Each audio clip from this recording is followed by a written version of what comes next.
and Bimwaka. They're preparing a wonderful lunch for us. Ode, Bimwaka. Unamgeni wako hapa? Mzee Sani yupo? This is Bimwaka. She used to take care of my my grandmother many years ago. Sijambo. Alikuwa wapi huyu? Basi tunaelekea ukasani. I'm looking forward to lunch.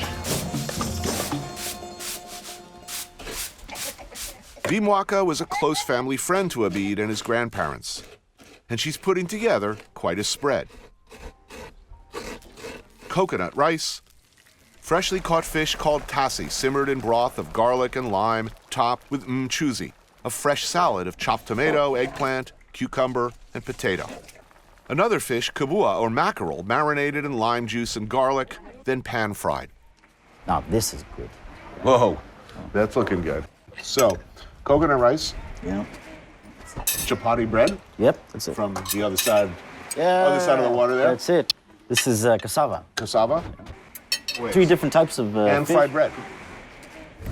Wow, what a spread here. And you can use your hands. Good. Fish I can do by hand. The rice, I'm gonna need help. Good. What do you think of the muhogo? It's nice, huh? The cassava. Lovely. Yeah, it's very good. The rice is great too. Whatever your feelings on revolutions, it is probably worth remembering that they start in places like this, people talking. And when they are won, they are often won by people who sat at the feet of the original planners, people who look like this. Look at all these kids. Watch out. Future revolutionaries. Exactly. New ideas coming in that change things come from them. Think about it. I mean, the challenges we face as a small island country. I mean, doesn't the whole world face a similar challenge? Yeah. How to preserve all these things, how to find balance. For me, I see Africa as a whole. I see a very interesting time. Hopeful? I'm very hopeful, actually. Optimistic? I am optimistic. I think the Zanzibar people are great people. And if given the opportunities, I think they can put a lot on the table, not only for themselves, but also for the culture of East Africa and possibly even the world. I think they're great people. Why not? Sky's the limit, right?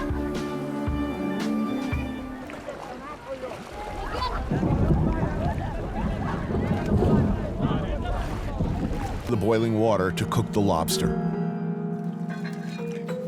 Once the lobster's cooked, it's presented in a bowl of lime leaves, and the stock is poured over it. Whoa. That's beautiful. We're getting into this with our hands, I'm guessing. I like this. It's beautiful. The winter here is unbelievable. It's very cold and wet. That's why we have chili to keep us warm.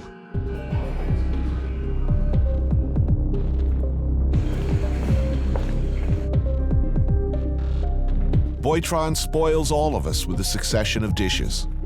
But the past, as it often does in a place like this, intrudes. It's dealt with a lot of suffering. The people in here are very withdrawn in some ways. Smiling, but of course, they remember everything. They have to remember the war in 1968. I was visiting my grandfather's house, and I got goosebumps because I knew during the war in 1968, lots of people were killed, and they were buried on all the sidewalks there. And I walk around there, and I feel it. It's dark, it's somber, and the history is there. They say every meter of hay there's a dead person. My mom, she never wanted me to go home after like 10. She get angry if I go home at 11 or something. That scares me, so normally when I go home at 9, I try to go home very early. Riding a boat along the river, you sort of feel there are things living in the water, in the trees, in the darkness out there. You put on Marvin Gaye right now, I'd burst into tears. What do? You're young, you go to the beach, You know, you get laid and you get high. It was here, all the way out at the tip of Cape Cod, Provincetown, Massachusetts, where the Pilgrims first landed. And it was where I first landed. 1972, washed into town with a head full of orange sunshine and a few friends. Provincetown, a wonderland of tolerance, long-time tradition of accepting artists, writers, the badly behaved, the gay, the different. It was paradise. The joy that can only come with an absolute certainty that you're invincible, that none of the choices that you make will have any repercussions or any effect on your later life, because we didn't think about those things. I don't even know what I thought I was going to be. At that point, I certainly didn't think I was going to be a cook. I don't know what I thought I was going to be. I was just, you know, hanging out in a beautiful place. A golden time. I look back on those fuzzy memories and they seem golden anyway. Oh, there's John Waters. First love, and there's me. This guy, Johnny Yingling, was sort of a central figure in all of our lives.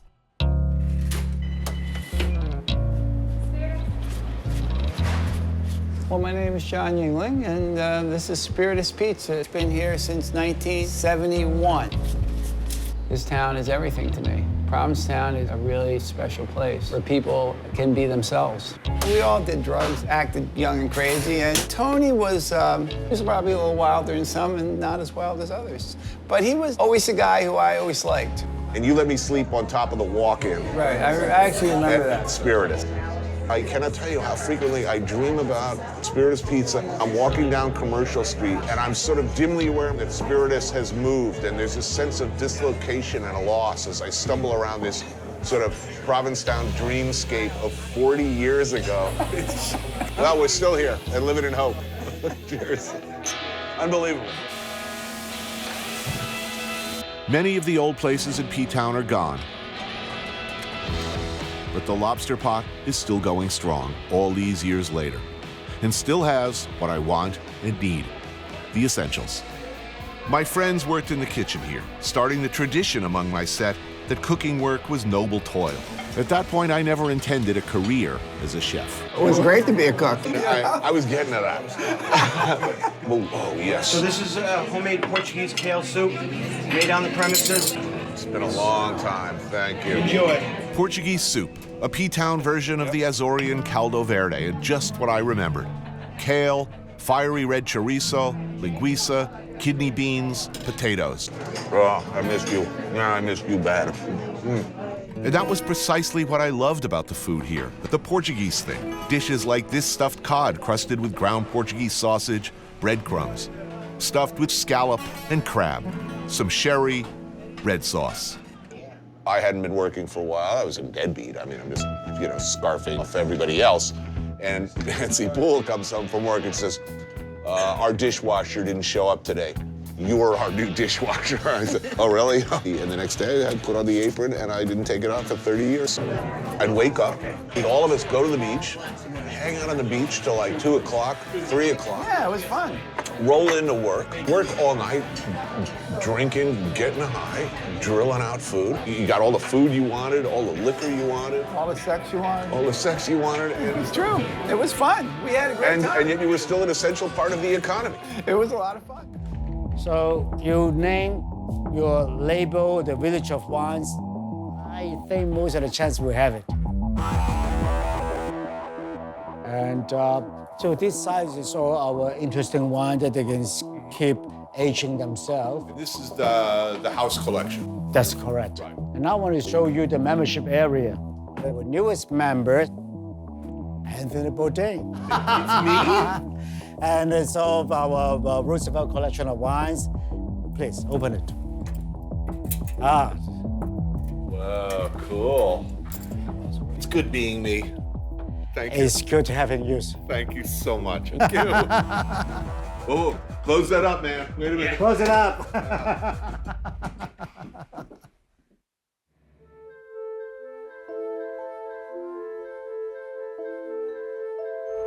Here's the thing. Even with the modern China rising out of the ground all around you, even with all the things, the same things you see for sale everywhere where people have money these days, even with all that, there's still this China. Shoning Road, just south of People's Square. It's still happening. The good, old stuff. The China you first fell in love with. Walk down the street and look in any direction, and there's something to eat. I may not know what it is immediately, but chances are, it's good. We talk about foodies, and what the hell does that mean? By current definition, best I can understand it, that makes just about every Chinese person I ever laid eyes on a foodie. Which is to say, a perfectly reasonable person who enjoys and pays attention to where the good stuff is. Look at this, one street, and look, stuffed oysters grilled over charcoal.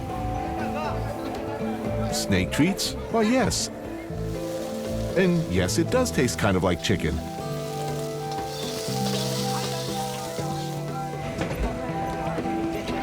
There used to be a lot of streets like this, full of Dai Pai Dong, where you could look, shop around, and eat all out in the open. A happy, riotous, delicious torrent of food. But the government, as governments do, are tightening the screws. Old is bad, new is good.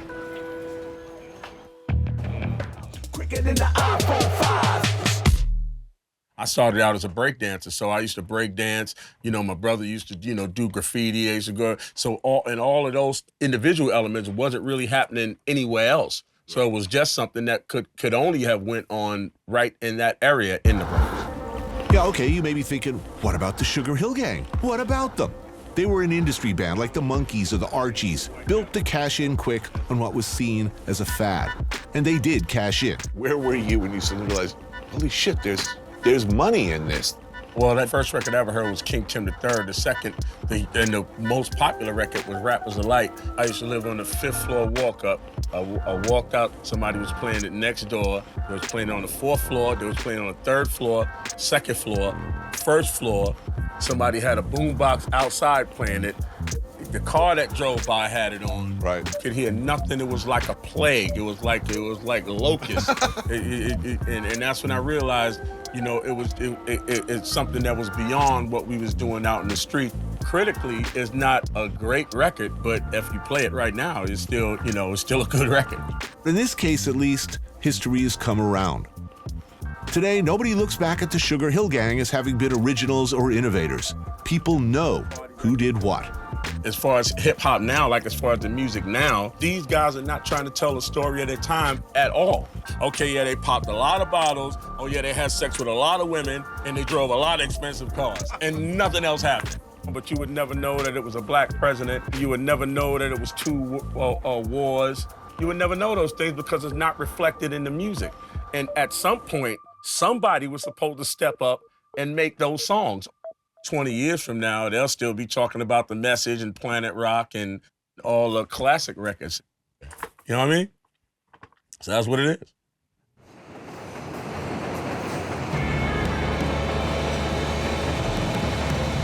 Robert Moses has been dead over 30 years now. And people in the Bronx, for the most part, still hate him. In his role as master builder, he rammed the Cross Bronx Expressway and the Parkway system straight through dozens of working-class neighborhoods, seemingly uncaring about the destruction of whole communities. Massive housing projects conceived as utopian solutions to stacking the poor into centralized vertical ghettos were also his bright idea. He did leave some pretty impressive dam works behind, though, like the Triborough Bridge, Flushing Meadows Park, the Verrazzano Bridge. The Bronx happens to be the home of the 2 largest parks in New York City, Pelham Bay and Van Cortlandt. And you see stuff here you probably ain't seeing in Central Park. The Garifuna come from Honduras, Guatemala, and Belize, and they trace their ethnic group back to a single slave ship that crashed off St. Vincent and whose freed Africans then mixed with Carib Indians. Where is home for many of the Garifuna community living in the U.S.? You guessed it, the Bronx. Living in the Bronx, you're able to kind of travel the world without leaving the borough. Right. And, it's like an addiction. When you go to another country and that first day in the market, Yeah. And all your dreams, and they smell the diesel, and you're just looking around like, where's that one thing I'm looking for? To be able to do that really in your own backyard is... Cool. We have a hudutu, that's coconut soup with fish. Over here, we had a tapo. Oh, that looks neck good. bone with banana, yuca, yautía, malanga, and coconut soup. Well, that sounds good. Yeah, I'll go for that. Some neck bones and plantains. Yeah, let's do that. So, let's put some plantain here. In Garifuna cuisine, mashed plantains come with just about every dish. Plantains are just part of it. That's part of hudutu. You would never have this without the plantains. So it's like fufu. Yeah, Same, absolutely. Same method, same right hand, same principle. Same everything. There's fish and coconut soup. What kind of fish is this? Bluefish. Bluefish. Oh, awesome. I love bluefish. And some nice smoked neck bones with bananas and yuca. That's officially awesome already. Ooh, that's tasty. That's really good. An underexploited fish, one of my favorites. So, you know what I've noticed already? The Bronx is big. How ludicrous and shameful is it that I can literally see my house from here and I basically have no idea where I am? And no fault on your own, but I think that's kind of what keeps the Bronx so amazing is that you have all these in-touch ethnic enclaves. George W. Bush famously called them part of the axis of evil. Their proxies in Iraq have done American soldiers real harm. There is no doubt of this. But I hope I can be forgiven for finding these undeniable truths hard to reconcile with how we're treated on the streets everywhere we go. So forget about the politics if you can for a moment. How about the food? The food here is amazing. Cello kebab, as close as you get to a national dish, and the king of kebabs. Ground lamb with spices, a good place to start. So what do you guys do for a living? I export nuts. I'm a curator of contemporary art. Which is an exploding scene here. Iranian country has 3 different cultures. Western culture, Iranian, and Islamic culture. It's really progressive. It has changed a lot during last decades. Yeah. So this is the actual menu. Right. I would recommend you to try this one, and this one, and this one. Okay. Why not?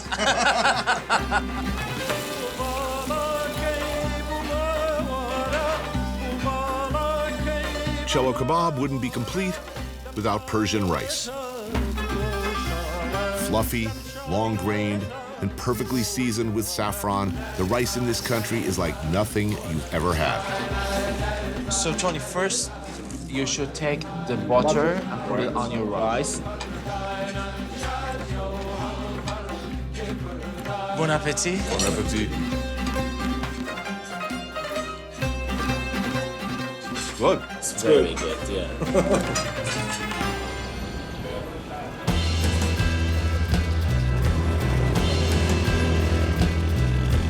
It was a hopeful time when I arrived in Iran.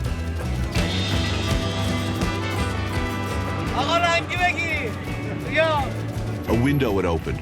There had been a slight loosening of restrictions since the election of President Hassan Rouhani. And there was optimism for a deal that could lead to an easing of crippling economic sanctions imposed because of Iran's continued nuclear program. Trade restrictions that have been very, very difficult for everyone. But there's a push happening between opposing factions in the government.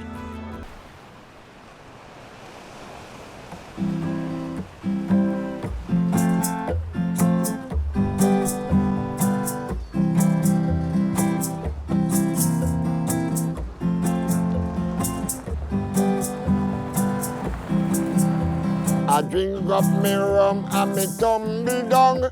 Me no want no gal come tingle me. Nearly a year on the road, all those miles, all those airports, infinite variety of awful plumbing. It was time for something low impact. So off to Jamaica. Iron barra, me no want no gal come tingle me. This is the first time I've ever driven a car on a wrong side of the road. I mean, knowingly. How hard could it be? Oh, I get the pass on the right, too. Woo-hoo-hoo. Thankfully, we have a roll bar. But this time, a different angle. You probably know of Jamaica as a vacation paradise. But it's worth mentioning this is a divided country and has been in one form or another since the days of slavery. There's a small minority who control most everything, and then there's the poorer, generally darker-skinned majority, less connected, left out. Jamaican cuisine, a lot of it, still reflects this conflicted history. Breadfruit, saltfish, this was slave food, cheap, long-lasting, filling, introduced basically as feed. Bar, iron bar, and me no want no girl come a finger it.